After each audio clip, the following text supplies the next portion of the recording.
I tell you what I shouldn't have done. I shouldn't have put all this damn gel in my hair. That's what I shouldn't have done. Welcome back to my channel. Hey.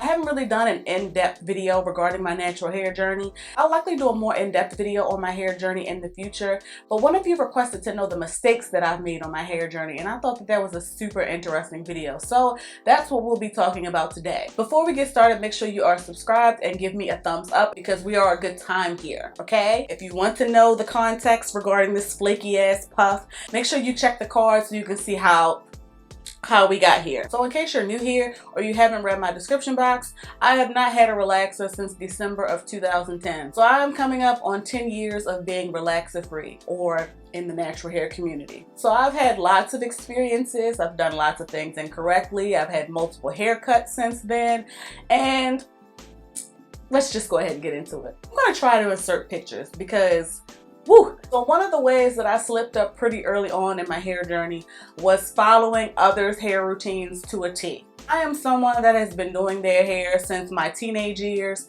and I got it down to a science to what worked for me. But once I stopped relaxing my hair, I didn't know what the hell I was doing, so I thought it was a good idea to do exactly what Natural 85 was doing.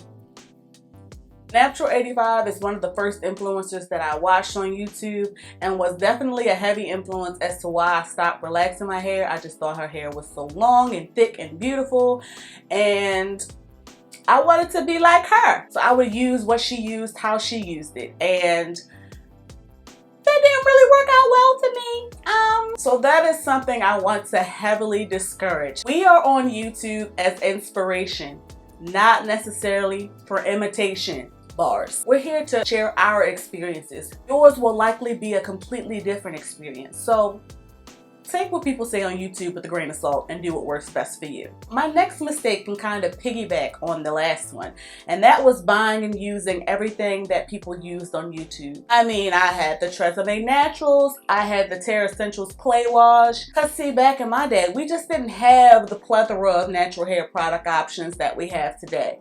So I would buy whatever Whitney told me to buy, I would buy whatever Ambrosia told me to buy, I would buy whatever Taryn Guy told me to buy, and go with that. Again, people are here on YouTube to share their journey and their experiences, and everything that we use that works for us may not necessarily work for you. Hell, there are plenty of people on YouTube that love things that I hate, and vice versa. We have to figure out what works best for us, and that comes through trial and error. So of course, if you're genuinely interested in trying a product that I mentioned on YouTube, definitely run out and grab it. But if it's not your cup of tea, don't buy it, because if it don't work for you, that ain't my fault or my problem.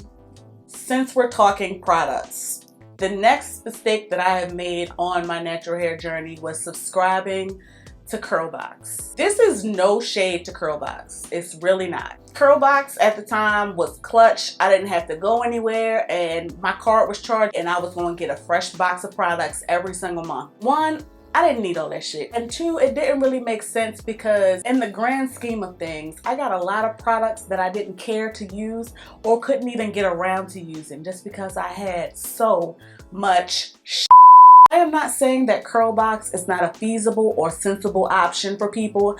I am saying that Curlbox is not a feasible or sensible option for me. Subscription boxes in general are just not on my radar, at least for the time being. The next mistake that I made actually really affected a large part of my natural hair journey, and that was co-washing with regular conditioner. The TressesOf Naturals, the Pantenes, the Hello Hydrations. I was purchasing these conditioners under the guise of the curly girl method, thinking that that would be the most beneficial way to keep my hair soft and moisturized while also being able to clean it. My experience with co-washing with regular conditioner had my scalp so itchy to the point that I side-eyed people who co-wash their hair for literal years. The co-washes that I use today actually have surfactants or cleansing ingredients in them.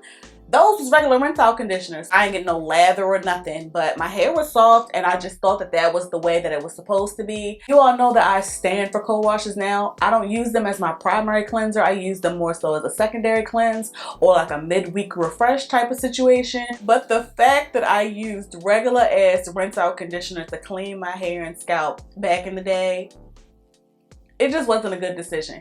I know that there are still people that still do that and it works for them. It just didn't work for me. So it's on the list as a mistake. Now, my next mistake, you all know that I love to color my hair, and I have colored my hair for a very long time. Early on in my journey, I would use hella box dye. This is around the era of all of those Cream of Nature makeovers that had all of your faves cutting their hair off. I thought, you know what I'm saying, that because their hair was popping after these Cream of Nature colors, that I could go out and get Cream of Nature color and F up my hair too. And that is exactly what I did. That is why, to this day, I am severely against box color. I just so happen to have the privilege and access to Cosmoprof, so that way I can get professional hair color.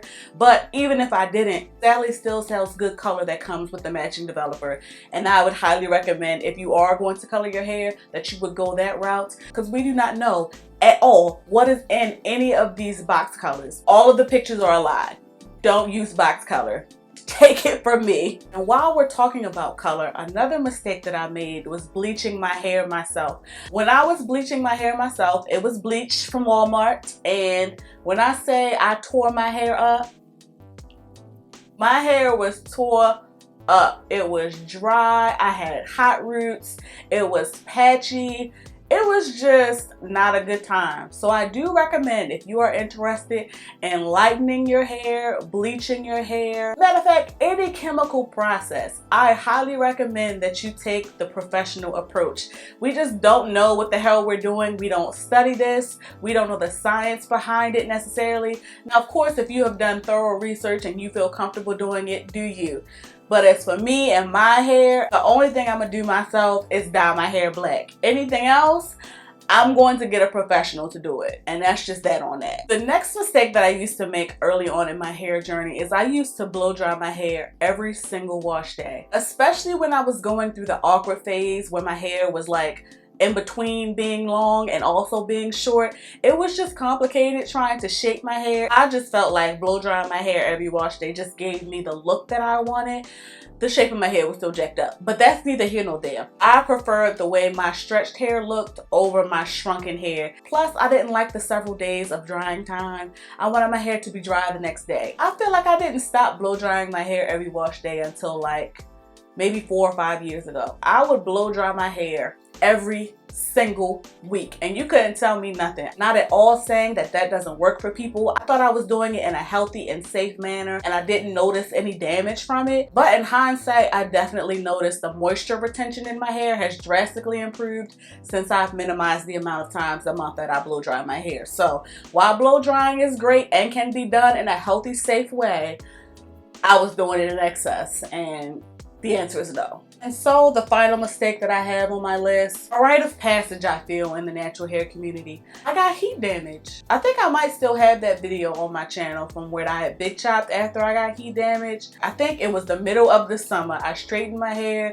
and I was really enjoying the way it was looking. And instead of me just hanging it up and washing my hair, I kept flat ironing it so that way I could get it silky again. Listen, I really thought my hair was unbreakable. I thought my hair could handle it all, and I completely destroyed it. When I shampooed after straightening my hair multiple times within like a week, I was so devastated. I didn't even try any remedies or treatments to try to repair my hair or revert it. I just knew, and I cut it right off that same day. And looking back, I don't understand why I was so devastated.